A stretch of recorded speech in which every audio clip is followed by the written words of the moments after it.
तो अगर उन फील्ड ऑफ एलिजिबिलिटी में आते हैं, उनकी क्वालिफिकेशन है या उनकी और जो आयु है वो सब अगर है, एलिजिबल है वो, तो उनको जो है वो पुरानी पेंशन स्कीम के दायरे में माना जाएगा।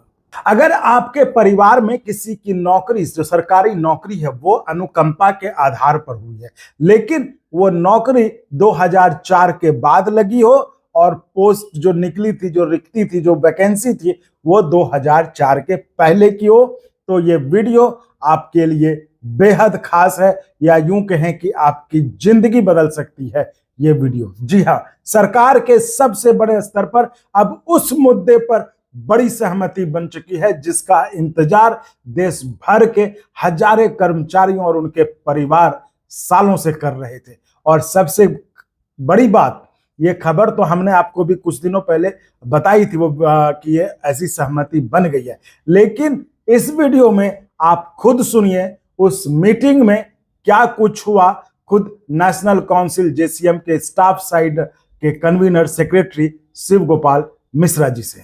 नमस्कार, मैं चंदन कुमार और आप देख रहे हैं देश भर के सरकारी कर्मचारियों की भरोसेमंद आवाज अंगवानी। साथियों, हाल के दिनों में बेहद महत्वपूर्ण और सकारात्मक खबर सामने आई है। नेशनल काउंसिल जेसीएम की हाल ही में संपन्न बैठक में लंबे समय से अनुकंपा नियुक्ति पर, जो अनुकंपा के आधार पर जो कर्मचारी नियुक्त हुए हैं, उनको मिल रहे पेंशन पर एक बड़ी सफलता मिली। ये बात हमने आपको बताई थी।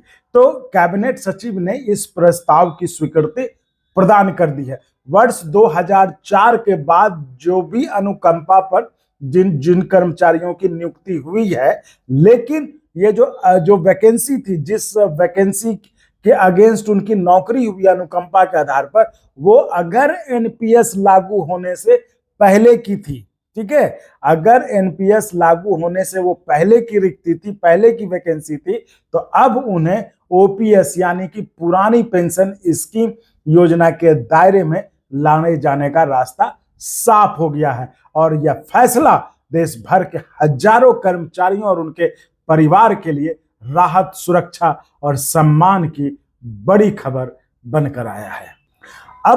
अब जरा इस मुद्दे को आसान भाषा में समझते हैं। आप समझिए, जब किसी सरकारी कर्मचारी की सेवा के दौरान, यानी in service, during service period, उनकी मृत्यु हो जाती है, तो उसके परिवार को आर्थिक सहारा देने के लिए अनुकंपा के आधार पर नौकरी दी जाती है। लेकिन देश में 1 जनवरी 2004 के बाद केंद्र सरकार ने एनपीएस लागू कर दिया है, नेशनल पेंशन स्कीम। इसके बाद हजारों ऐसे मामले आए जहां पोस्ट की अधिसूचना यानी नोटिफिकेशन 2004 से पहले की थी, लेकिन उनकी नियुक्ति होते होते 2004 के बाद हो गई, उसके बाद हुई। तो सरकार ने ऐसे कर्मचारियों को एनपीएस में डाल दिया, क्योंकि उनकी नियुक्ति एनपीएस लागू होने के बाद हुई। तो सरकार ऐसे मामलों में जो है नियुक्ति की तारीख को आधार मान रही थी, जबकि जो कर्मचारी संगठन है वो इस बात के लिए दबाव डाल रहे थे कि नहीं, ये जो मतलब इसको आधार मानना चाहिए कि आखिर वैकेंसी कब की है, वो वैकेंसी कब नोटिफाई हुई है, आधार वो होना चाहिए। तो इसको लेकर जो है काफी सालों तक संघर्ष चला। कर्मचारी संगठनों ने भी संघर्ष किया, खासकर ये जेसीएम जो स्टाफ साइड, इसने भी कई बार इस मुद्दे को उठाया। हमने आपको पहले भी कई बार शिव गोपाल मिश्रा जी की बातचीत सुनाई, जिसमें कि वो बातचीत जो है आई थी।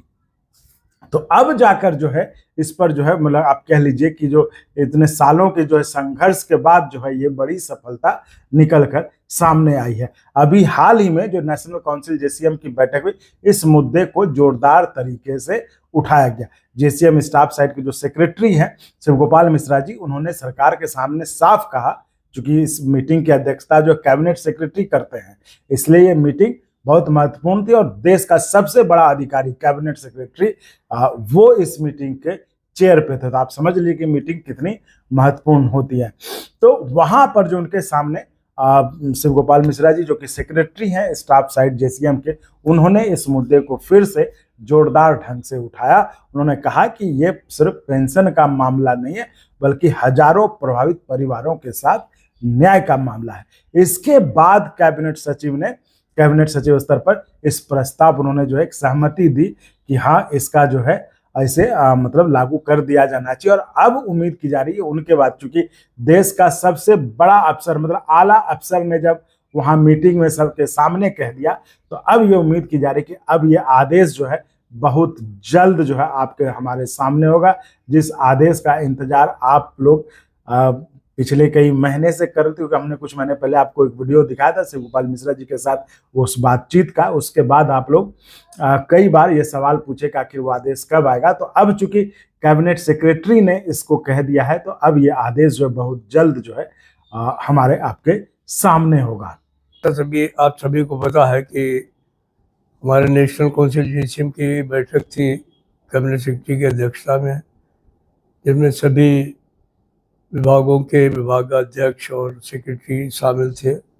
रेलवे की तरफ से भी उसमें हमारे चेयरमैन रेलवे बोर्ड और हमारे मेंबर फाइनेंस और पीडीआईआर ने हिस्सा लिया था।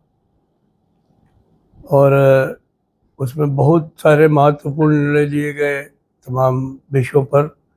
हम उसके बारे में आपको जब विधिवत सूचना देंगे उसके मिनट्स का थोड़ा सा लोग इंतजार कर रहे हैं।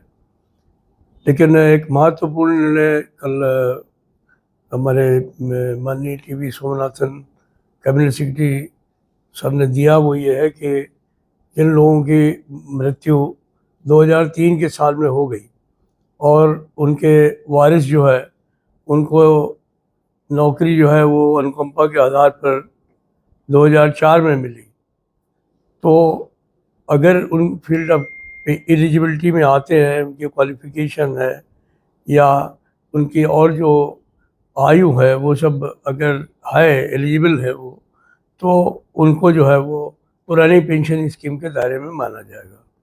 ये मांग हम बहुत सारे समय से कर रहे थे। इस पर हम कई बार जो है वो बातचीत भी कर चुके थे और इस इशू को पेंशन मंत्रालय के साथ में भी डिस्कशन हो चुका था। उसमें हमारे मिनट्स भी ड्रा हो गए थे, लेकिन किसी न किसी वजह से हर बार टल जाता था।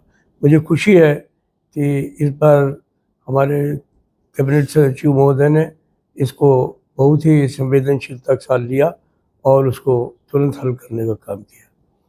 हमारी मीटिंग भी काफ़ी अच्छी रही और बहुत ही सद्भावनापूर्ण तरीके से हुई है। मुझे आशा है कि जो निर्णय वहाँ पर लिए गए हैं, सरकार या उनके दूसरे विभाग उस पर तत्परता से कार्रवाई करेंगे और जो कर्मचारियों का विश्वास है उसको जो है वो बनाए रखने का काम जो है वो हमारा भारत सरकार करेगी, ऐसा मुझे विश्वास है। तो साथियों, अब देखिए, अब ये जो फैसला अब जो उन्होंने सहमति दी है, जो अब आदेश आ जाएगा अगले कुछ दिनों में, तो ये सिर्फ कुछ कर्मचारियों तक सीमित नहीं रहेगा। ये आने वाले समय में ओपीएस आंदोलन के लिए भी एक बड़ा संकेत माना जा रहा है।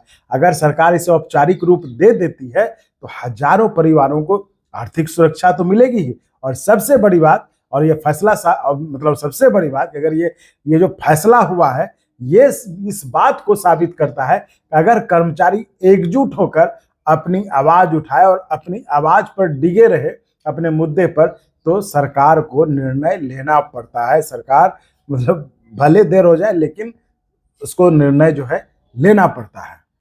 तो साथियों, अगर आप चाहते हैं कि कर्मचारियों से जुड़ी हर छोटी बड़ी खबर, ओपीएस, एनपीएस, 8th पे कमीशन, डीए, कोर्ट अपडेट, कर्मचारी आंदोलन की सबसे सच्ची जानकारी, कंफर्म और ऑथेंटिक खबर आपको मिलती रहे, तो अभी अंगवानी को सब्सक्राइब कीजिए। अगर अभी तक आपने सब्सक्राइब नहीं किया तो जरूर सब्सक्राइब करिए और करवाइए भी। और साथियों, सिर्फ दर्शक मत बनिए, अंगवानी मेंबरशिप जरूर ज्वाइन करिए। आपकी मेंबरशिप ही इस मंच को ताकत देती है ताकि कर्मचारियों की आवाज लगातार मजबूती से उठती रहे। तो जो सब्सक्राइब का बटन है उसके बगल में ज्वाइन का ऑप्शन है, वो वहां पर जो है बहुत सारे लेवल है, अपनी सुविधा अनुसार जो आपकी इच्छा हो वो कर सकते हैं, या फिर डिस्क्रिप्शन में अकाउंट डिटेल्स है और आप कम्युनिटी से क्यूआर कोड के जरिए आप एनुअल मेंबरशिप चैनल की ले सकते हैं। तो साथियों, अनुकंपा नियुक्त कर्मचारी के लिए ओपीएस पर यह खबर जो है आने वाले समय में ऐतिहासिक साबित हो सकती है। अब सबकी नजर सरकार के औपचारिक आदेश पर टिकी है। तो इस फैसले पर आपकी क्या राय है?